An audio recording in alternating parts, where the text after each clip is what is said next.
Assalamualaikum warahmatullahi wabarakatuh. Selamat sore dan salam sejahtera buat teman-teman semuanya ya. Pada kesempatan hari ini saya akan share sedikit mengenai tentang orang yang lari majikan. Itu apakah bisa untuk meneruskan pembayaran kompaun untuk pulang ke Indonesia ya. Namun sekali lagi buat teman-teman yang baru bergabung dan singgah bertemu di channel ini, silahkan dibantu subscribe dan jangan lupa untuk mengaktifkan tanda lonceng notifikasinya, itu agar teman-teman selalu dapat mendapatkan informasi-informasi yang nantinya saya membantu teman-teman dalam mengurus kepulangan. Sebenarnya di dalam minggu-minggu terakhir banyak sekali yang komentar menanyakan tentang hal ini, mungkin was-was ataupun takut ya. Jadi sebenarnya untuk yang lari majikan itu adalah suatu perbuatan yang mungkin sangat-sangat merugikan buat teman-teman sendiri ya. Karena dari beberapa channel yang sudah mempunyai nama, dari Bang Mukitir, Cerita Riki, dan mungkin juga di Mbak Ika Wulandari, semuanya channel-channel ini tidak ada satupun yang menyarankan atau merekomendasikan teman-teman itu lari yang majikannya. Jadi sebelumnya memang khusus yang sudah mempunyai majikan, terutama yang bekerja di kilang maupun yang di rumah tangga, itu sebaiknya teman-teman tidak usah untuk melakukan hal ini ya. Dari semua channel tersebut itu tidak menggalakkan, bukan berarti mereka tidak mau membela, membantu, akan tapi justru mereka itu kasihan ya, dan amat prihatin sampai teman-teman itu lari majikan. Ini mereka itu sudah sangat memikirkan dari efek, keburukan, resiko yang akan teman-teman terima. Ini karena mungkin dari segi majikan itu sendiri tentunya amat sangat kecewa ke anak buahnya itu lari ya. Karena mereka para majikan yang baik yang individu maupun yang dari sebuah syarikat mengambil dari agen itu tidak murah untuk biayanya. Biayanya di antara 7.000 sampai 10.000 seperti itu ya. Untuk mengambil satu orang saja itu dibutuhkan biaya seperti itu. Ini bukan biaya yang sedikit ya. Jadi untuk mengambil satu orang itu harus membayar ke agennya di antara 7.000 sampai 10.000 seperti itu. Ini kenapa majikan itu marah ya, kecewa, marah, karena mereka mengambil pekerja itu bukan free. Kemudian efek yang harus teman-teman terima ya, jika teman-teman itu sudah terlanjur lari dari majikan, tentunya berkaitan dengan majikan itu sendiri, mereka mungkin amat kecewa, apalagi jika ada barang-barangnya yang hilang di saat teman-teman itu lari ya. Nanti efeknya akan ke pidana seperti itu ya. Majikan biasanya itu akan lapor polis ya. Kemudian jika yang sudah permit ini sudah dibuatkan, maka akan diteruskan ke immigration. Nah seperti itu, biasanya seperti itu ya. Meskipun untuk memblacklist seseorang ini juga tidak free, jadi dibutuhkan biaya antara 700 sampai 800-an seperti itu untuk mengurus proses memblacklist dari pekerja itu sendiri, itu dibutuhkan biaya juga.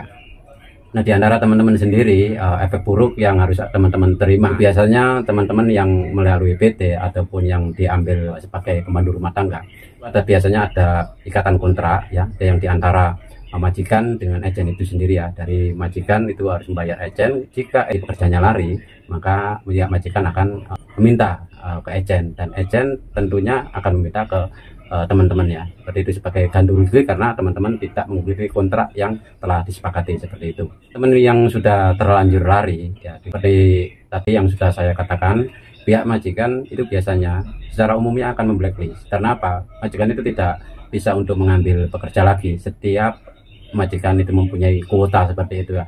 Jika teman-teman tidak di blacklist, maka biasanya pihak majikan belum dapat untuk memproses atau mengambil pekerja lagi. Jadi jalan satu-satunya biasanya memang harus dikeluarkan atau di blacklist supaya pihak majikan itu dapat mengambil pekerja baru lagi seperti itu. Jadi teman-teman harus bisa mengerti tentang hal ini. Kenapa biasanya majikan itu memblacklist?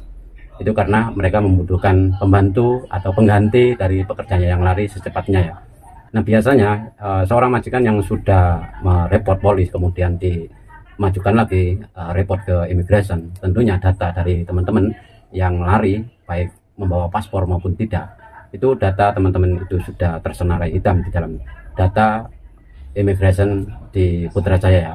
Jadi ketika teman-teman itu mau ikut pembayaran kompaun, meskipun misalnya teman-teman membawa paspor ataupun yang tidak membawa paspor, ini keduanya nggak jadi masalah. Keduanya itu bukan masalah itu ya, tapi data yang teman-teman punya di immigration itu sudah ada tersimpan di sana bahwasanya teman-teman itu sudah terblacklist, meskipun permit teman-teman itu masih berlaku ya. Oke, buat teman-teman yang sudah lari majikan, yang mempunyai permit, sudah bisa ikut program pembayaran compound secara penuh ya.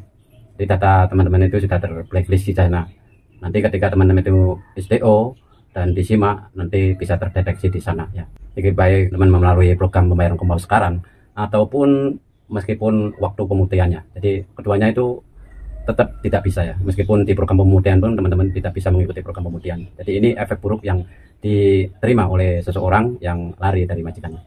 Kemudian jika teman-teman itu yang tidak mempunyai keterikatan dengan majikannya atau agennya, seperti itu contohnya teman-teman diambil oleh seseorang yang mempekerjakan teman-teman, kemudian tidak ada keterikatan pekerjaan, misalnya teman-teman tidak dibuatkan atau tidak membuat permit di majikan yang tempat teman-teman bekerja, maka untuk kategori yang lari majikan dari majikan yang tidak membuatkan permit teman-teman itu tidak menjadi masalah ya, karena data teman-teman itu tidak ada di Jabatan Imigrasi, lain dengan kategori yang pertama tadi ya, yang sudah mempunyai permit kemudian dia lari, kemudian majikannya report ke imigrasi. Nah itu lain ya. Jadi untuk kategori yang kedua, buat teman-teman yang tidak mempunyai keterikatan di antara teman-teman dan majikannya, itu tidak menjadi masalah untuk proses pembayaran compoundnya ya.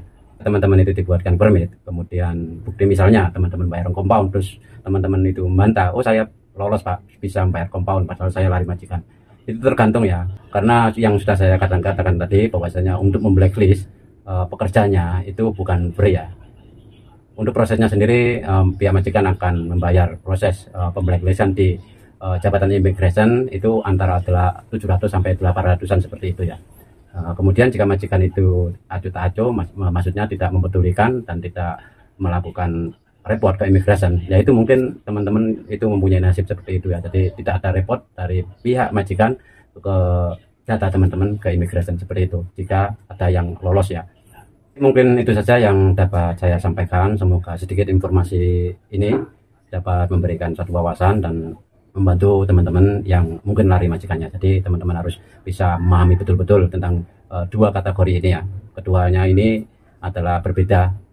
Satu bisa untuk proses pembayaran compound secara penuh, dan yang lain itu tidak bisa ya. Bahkan untuk program pemutihan sekalipun tidak akan bisa. Karena dulu pernah kejadian di program rekalibrasi ulang pada tahun yang kemarin itu, di pihak majikannya itu nasib baik ya, jadi nasib baik, tapi pihak majikannya itu dipanggil ke imigrasi, kemudian pihak majikannya itu baik ya, jadi dimaafkan dan orang tersebut bisa kembali ke Indonesia. Tapi ini tidak semuanya, itu tergantung orangnya ya. Jadi jika ada yang ingin teman-teman sampaikan maupun ingin teman-teman tanyakan, silakan tulis di bawah video ini. Nah jika ada yang ingin teman-teman sampaikan secara pribadi pun, teman-teman bisa DM saya di Instagram di @goli_bank, nanti teman-teman bisa sharing di sana. Kita akan jumpa kembali di video yang akan datang. Akhir kalam, assalamualaikum warahmatullahi wabarakatuh.